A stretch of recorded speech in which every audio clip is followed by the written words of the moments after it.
Alien girl returned to the human who helped her, not for rescue, but for something softer. Hello everyone. Before we begin today's story, I have a small favor to ask. Please hit subscribe and turn on the notification bell so you never miss our channel's new videos. It's quick, free, and the best way to support us in bringing you more dramatic stories. Your support means the world to us. Where are you watching from? Drop your city or country in the comments below. Thank you very much. Now let's return to our main character, Evan Cole. The storm came in like a living thing, rattling the old repair station until every loose bolt chimed in protest. Static crawled across the consoles, flickering blue-white against Evan's tired eyes as he crouched near the open panel of the auxiliary generator. He'd been out here on Kella 9's abandoned rim station for months, long enough to know the hum and rhythm of every machine. Tonight, something felt off. The wind outside had a higher pitch, almost like a warning whispered through steel. Evan tightened one more bolt, the metal warm under his fingers, when a faint tapping reached him, soft, uneven, coming from the outer hatch. It wasn't the wind. Wind didn't hesitate. He froze, listening. Another tap, then a dragging scrape, like someone leaning on the hull for balance. His throat tightened. The last time he'd heard something like that was weeks ago, right before he'd opened the hatch and found her collapsed there, half-conscious, blue-silver skin dimmed with exhaustion. Leery. He hadn't expected to see her again. After she recovered, she had left with nothing but a quiet glance back at him, a glance that lingered longer than he'd expected. Too long for someone just passing through. Evan wiped a streak of dust from his palms and stood slowly. The lights flickered once, then steadied. He walked to the hatch, each step echoing softly in the narrow corridor. His reflection followed beside him in the darkened panels. Messy brown hair, tired eyes, the look of a man who spent more time with broken engines than people. A soft thump hit the hatch, gentle this time, as if whoever was there no longer had the strength to knock. Evan hesitated only a heartbeat before unlocking the seal. The hatch slid open with a sigh of cold air, and the storm's glow spilled inside. She stood there, leery. Her blue-silver skin shimmered faintly under the ion rain, scattered droplets clinging to her like tiny stars. Her eyes, soft violet, lifted to meet his, and the tightness in his chest returned, but in a different way. Not fear. Recognition. Quiet, unexpected warmth.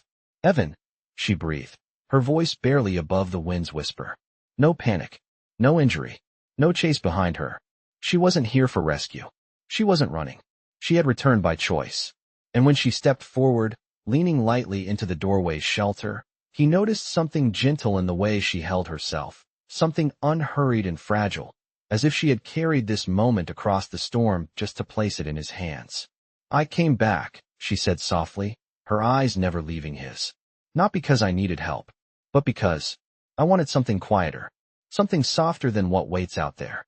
The storm howled behind her, but between them, there was only a warm, steady silence. The storm eased into a distant electrical murmur as Evan stepped back, giving Leary space to enter the narrow corridor.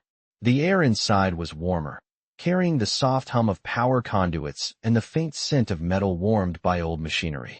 Leary brushed a hand over her arms, scattering the last droplets of ion rain that glowed briefly before fading. She looked around slowly, her gaze sweeping over the familiar walls as if mapping each memory she carried from the last time she had stood here. Evan watched her, unsure what to say. He had expected fear, exhaustion, or urgency.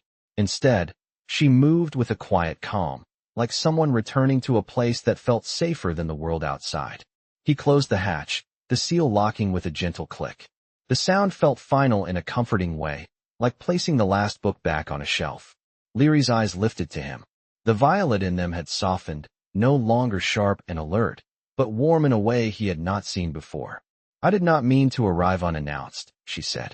Her voice was gentle, steady, but carried a hesitation, as if she was not sure she belonged here. Evan shook his head. You can come here any time. It came out softer than he intended. He cleared his throat and gestured toward the inner chamber. You look cold. The generator room has heat coils if you want to warm up. She nodded, stepping beside him with a grace that barely disturbed the air. Her footsteps were light, almost soundless, while his boots thudded softly on the metal floor. They reached the generator room, bathed in a dim amber glow from the heating strips running along the wall. The hum of the reactor was steady, like a low heartbeat that anchored the space. Leary stood near the coils, letting the warmth gather around her. Her skin brightened slightly, that blue-silver shimmer returning like a slow sunrise. Evan pretended to check the panel, but his attention drifted to her. She seemed different from the injured traveler he had helped before. Not fragile now, but thoughtful, present. You traveled through a storm to get here, he said. That is not something people do without a reason. She turned her head toward him, her expression unreadable but gentle. Storms do not matter much when you are going to the one place you remember feeling quiet. The word hung between them, soft and fragile. Evan's chest tightened in an unexpected way, like the air had grown warmer too quickly. He leaned against the railing near the generator, trying to understand what she meant without pushing her to explain. She touched the heating coil lightly with her fingertips, watching the glow reflect across her skin. When I left before, she said, I thought I understood your kindness. I thought it was something simple. She paused, breathing in the warm air. But it stayed with me, more than it should have. Evan looked at her, meeting her gaze. There was no urgency in her voice, no danger snapping at her heels. Just something honest, something unguarded. Leary stepped closer, not too close, but enough that he could feel the warmth radiating from her skin. I came back, she whispered, because I wanted to understand why it felt safe with you. Softer than anywhere else I have been.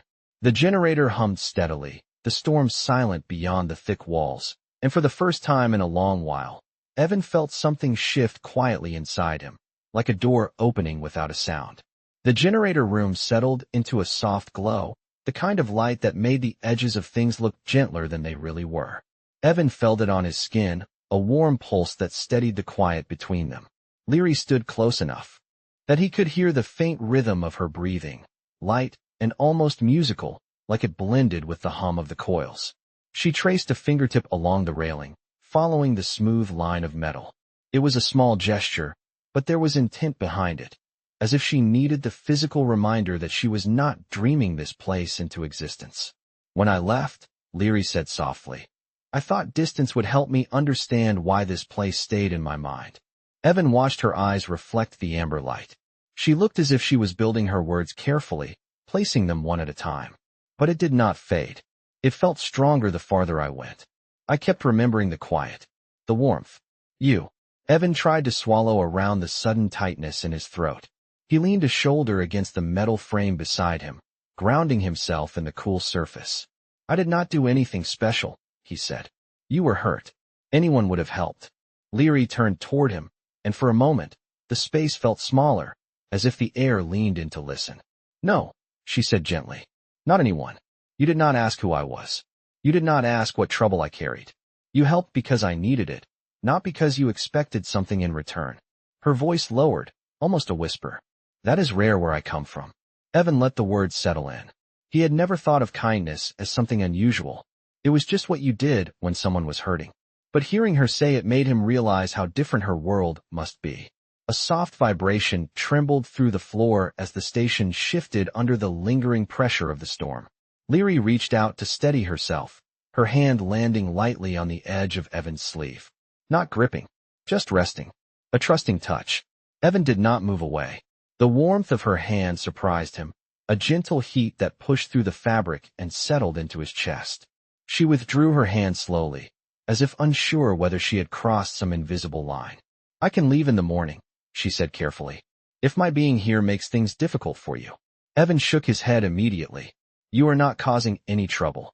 He paused, then added, you can stay as long as you want. Leary's shoulders eased.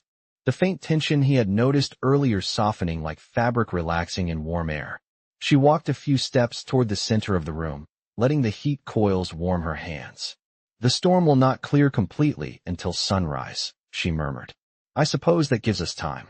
Evan stepped beside her, not too close, but close enough that the warmth between them was shared. The storm hissed faintly outside the thick walls, but inside, the world felt still. Leary looked up at him, her eyes calm, steady, open. Evan, she said, her voice barely above the hum of the generator.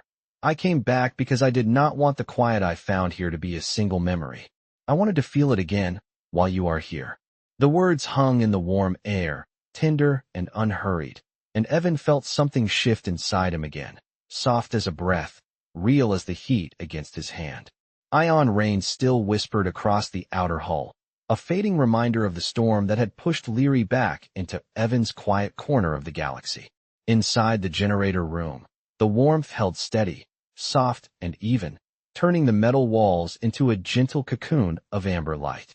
Leary's last words still echoed in the space between them, delicate enough that Evan felt almost afraid to breathe too loudly, worried the moment might shatter. She stood near the coils, fingertips hovering just above the warm metal, her blue-silver skin catching the glow and shifting highlights. Evan watched her quietly, noticing how she kept glancing at him, not in uncertainty, but in something closer to checking if his presence was truly real, as if she feared he would disappear if she looked away too long.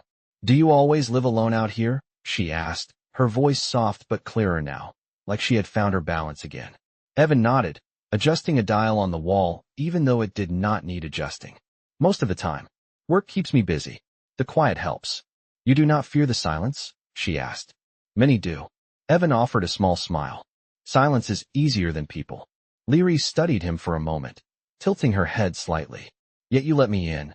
Evan met her eyes. "You knocked." The way she breathed out, barely a laugh, but warm enough to fill the space, felt like something settling into the room that had been missing before. She walked slowly toward the center of the room, her steps light, almost cautious, as if trying not to disturb the air too much.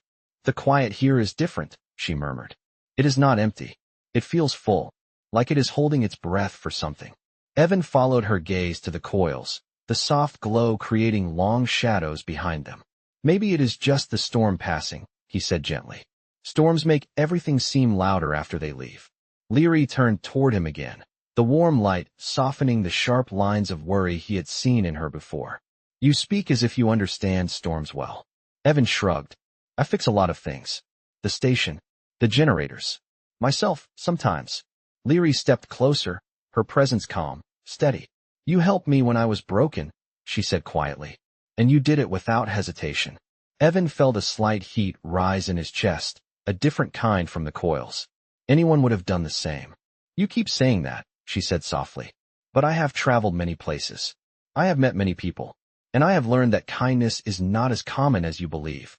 Her fingers brushed the edge of a nearby console, not touching him, but drifting close enough that he felt the warmth radiating from her hand. "Evan," she said, her voice gentle but carrying something unspoken beneath it. "I came back because I wanted to understand the quiet I found with you. I wanted to see if it could last." The generator hummed, steady and warm, the sound wrapping around them like a protective layer. Evan looked at her, really looked, at the soft shimmer of her skin and the way her eyes held both strength and uncertainty. "It can," he said quietly, "if you want it to." Leary's shoulders lowered a fraction, a sign of relief so subtle it could have been missed if he had blinked. She stepped just a little closer, enough that the warmth between them gently merged. "Then," she whispered, "I would like to stay a little longer." The storm outside faded into silence, leaving only the soft, steady hum of something new taking shape. The warmth in the generator room lingered like a slow exhale, settling into the metal walls and the quiet air around them. Evan watched the subtle way Leary's posture shifted now that the storm had passed, as though something inside her had loosened, some tight coil finally allowed to rest. She moved toward the small observation window, where the faint glow of the ion clouds pulsed beyond the thick glass. The light touched her blue-silver skin, turning it into a soft shimmer that made the whole room feel calmer.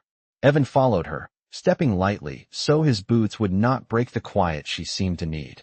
"The sky looks different from here," she said, her voice gentle as she watched the fading storm. "Everything is quieter, slower, as if the world is taking its time." Evan leaned slightly on the metal frame beside her. "Out here, nothing rushes," he said. "It is just you and the machines." Leary looked at him, her eyes warm. "And you prefer it that way?" Evan hesitated, tapping his thumb lightly against the rail. "It is easier to understand machines," he admitted. "They do what they are meant to do. People are complicated." Leary held his gaze for a moment. Then her expression softened. "I think you understand more than you believe." She turned back to the window, watching the last streaks of ion light fade. Where I grew up, she continued quietly, silence was not a choice. It was a demand. You spoke only when necessary. You showed only what was required. Anything softer, anything gentle, was seen as a weakness. Evan listened, the weight of her words settling in his chest. That sounds lonely, he said. Leary exhaled slowly. It was. She did not add more. She did not need to. The quiet that followed spoke for her. Evan reached to adjust a small overhead light, dimming it so the room softened even more. Leary noticed, her head tilting slightly. You do that, she murmured. You make the space feel kinder without saying anything. He felt his breath catch in a way that surprised him. I just want you to feel comfortable, he said. You have been through enough.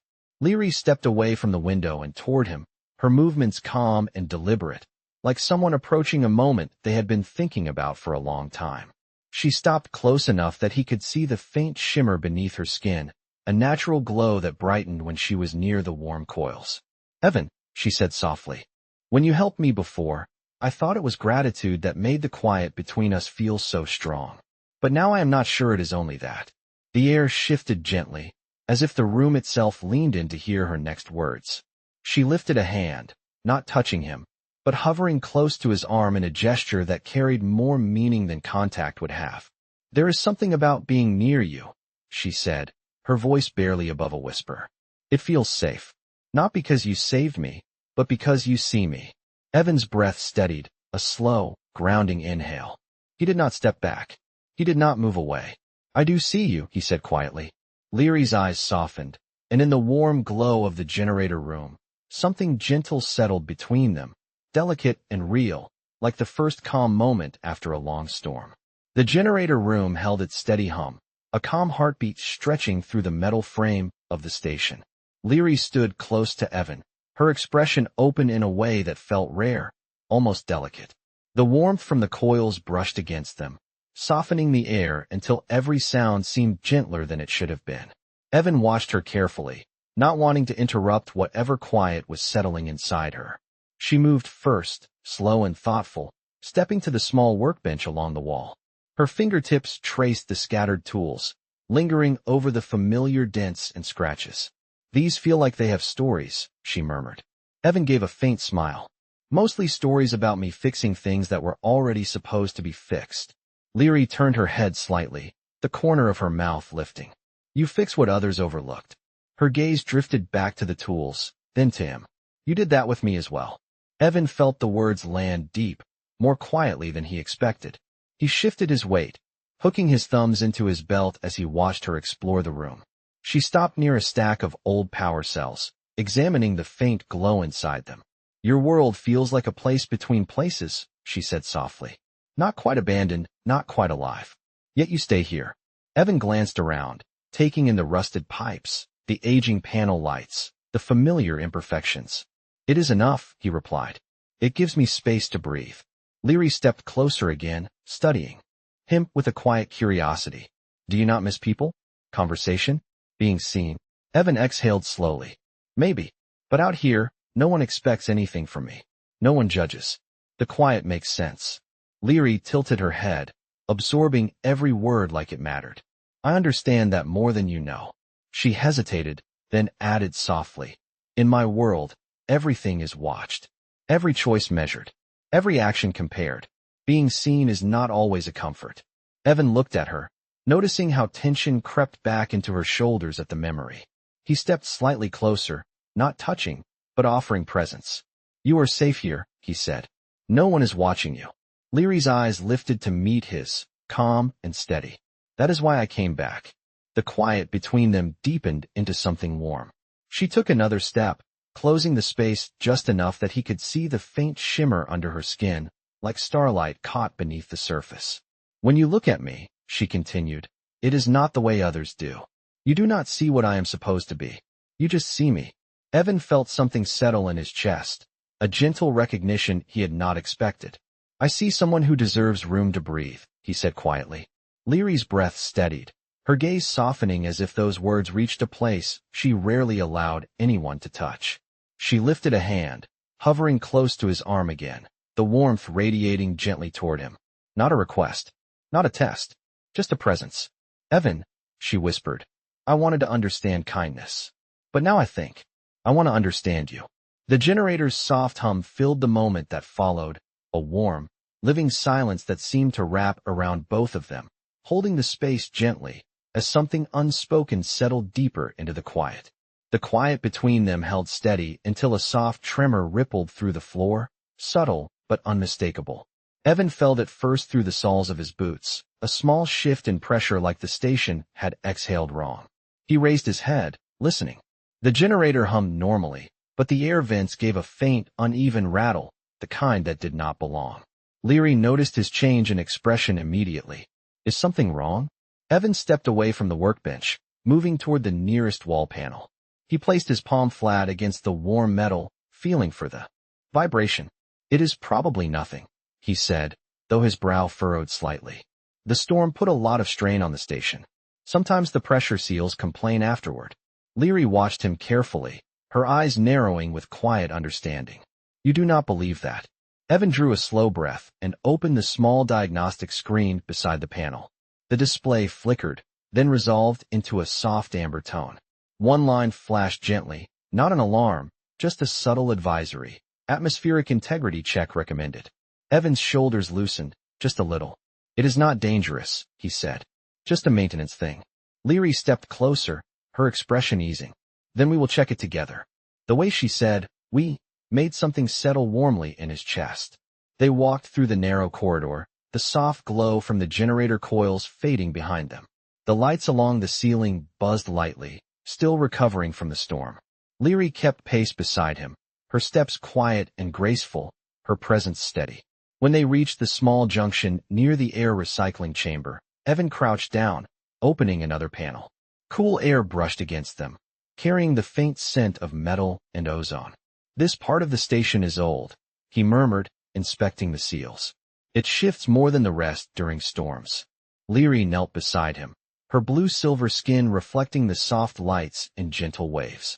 Your world endures many storms, she said quietly. You stay and hold it together anyway. Evan offered a faint smile. Someone has to. Leary studied him, her expression warm. It does not always have to be you alone. Her words sank in deeper than the cold air drifting from the chamber. He tightened one last screw, the panel settling into place with a satisfying click. The tremor faded completely, replaced by the steady whisper of balanced airflow. Leary stood and extended a hand to help him up.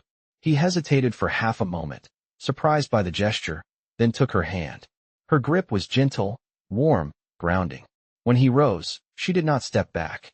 Instead, she held his gaze with quiet intent. You protect this place, she said softly. You protect the quiet that gives you peace. Her voice lowered, steady and sincere. Let me protect it with you.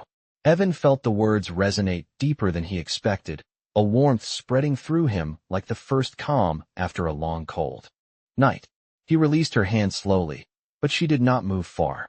The station hummed around them, steady and intact, and in that soft, living quiet, something unspoken settled between them, an understanding, gentle and real, that they were no longer standing alone in the storm. The corridor lights shifted into a softer hue as the station settled back into its steady rhythm, the earlier tremor fading like an echo swallowed by the walls. Evan walked beside Leary toward the central hub, a small circular chamber where the consoles curved around them in a quiet arc of dim displays and soft beeps. The storm's glow had almost disappeared outside, leaving only a faint blue shimmer on the outer hull that pulsed gently like a distant heartbeat. Leary paused near the central console, her fingers brushing lightly over the smooth screen. Something in her expression shifted, a subtle tightening in her posture, as though a thought she had held back for too long was pressing forward. Evan, she said quietly, there is something I have not told you. He stopped beside her, watching the careful way her hands rested on the console, as if she needed something solid beneath her palms before she continued. You do not have to tell me anything unless you want to, he said, his voice steady. Leary lifted her head, her violet eyes soft but clear. I know. That is why I can say this now. She drew a slow breath. When I left before, after you helped me, I did not simply return to my world. I return to a duty I have carried since birth. Evan felt the air shift, heavier somehow, though the room stayed warm. Duty? She nodded. My people expect a great deal from me. I am part of a line that holds influence, tradition, and expectation. I was raised to follow those paths without question. She paused, searching his face for understanding. But when I met you for the first time, I questioned whether those expectations were the only truth I needed to follow. Evan kept his voice gentle. You do not owe anyone a life that does not feel like yours. Her gaze softened, spoken like someone who fixed himself as much as he fixed machines. She stepped closer, the faint shimmer under her skin catching the ambient light. The reason I returned, she said, was not only because I felt safe with you. It was because I wanted to face something honestly, something I have never allowed myself to admit. Evan's breath stilled, the room tightening around the quiet moment unfolding between them. Leary looked up at him, her voice barely above a whisper. I am not just someone passing through. My choosing to come here, choosing to be with you, carries weight where I am from. It changes things. Evan searched her expression, trying to understand the depth in her tone. Leary, what does it change? The lights hummed softly above them. The consoles glowed in a slow pulse, casting gentle colors over her face. She held his gaze, unguarded and steady. Everything, she said. Because someone like me does not return to a human unless she intends to stay. The words hung in the warm quiet, delicate and sincere, carrying a weight that felt both overwhelming and gentle at the same time. Evan felt something shift deep in his chest, slow and undeniable, as if a door inside him opened to let the moment settle where it belonged. The central hub fell into a softer stillness, as if the entire station sensed the weight of Leary's words and held its breath for what came next. Evan stood there, feeling the quiet settle around them like a warm blanket, not heavy, just real. Leary remained close, her blue-silver skin catching the dim lights in smooth waves, her expression open in a way that made it clear nothing she said had been accidental. She had chosen every word. She had chosen him. Evan exhaled slowly, steadying himself, then spoke in the gentle tone he only seemed to use with her. If you stay, it has to be because it feels right to you, not because you feel obligated or trapped by whatever your world expects. Leary's eyes softened. I am not trapped. I am choosing. She lifted her hand slightly, letting her fingers hover near his chest, close enough that he could feel the warmth radiating from her skin, but without crossing the boundary she was careful to respect. Where I come from, choosing freely is rare. Choosing from the heart, she paused, as though the words themselves were fragile. That is almost unheard of. Evan watched her carefully, the gentle rise and fall of her breath, the subtle glow beneath her skin that brightened when she spoke. Honestly, then your world does not know what it is missing, he said softly. Leary's gaze held his, unbroken, steady. Perhaps. But I am learning. A faint hum rippled through the floor, not a warning, just the soft reminder of the station shifting as the storm fully cleared. The blue sheen outside faded into a calm darkness sprinkled with distant stars. Leary turned toward the small observation window, and Evan stepped beside her. They stood shoulder to shoulder, the silence between them easy, the kind that did not ask for anything. Your sky is darker than mine, she murmured, her voice low. But the stars feel closer. Evan glanced at her. Maybe they just look brighter when it is quiet. Leary considered his words for a long moment. Then she said softly, I used to think clarity came from strength, from pushing harder, from becoming what everyone expected. She looked at him again. But clarity came when you treated me gently, when you saw me not as someone important or dangerous or expected to be anything, but simply as Leary. Evan swallowed, the warmth in his chest rising slowly. That is who you are to me. The lights in the hub dipped into an almost golden tone, the station entering its low-power night cycle. The shadows grew longer, softer, blending into the warm hum around them. Leary stepped just a little closer, enough that the sleeves of their arms brushed lightly. A small touch, but full of meaning. Evan, she whispered, I came back because the quiet we share is something I have never known. It is not empty. It is not lonely. It feels like a place I could stay. Evan felt the words settle inside him the way warm air settles after a storm, filling the cold spaces without pushing too hard. He looked at her, really looked, at the calm in her eyes, the softness in her tone, the quiet strength in the way she held herself now. "Then stay," he said, the words gentle, certain, true. Leary breathed out slowly, a fragile, hopeful sound, and her eyes shimmered like distant starlight finding a home. The station hummed around them, warm and alive, as two worlds stood close enough to touch, wrapped in a silence that finally felt understood.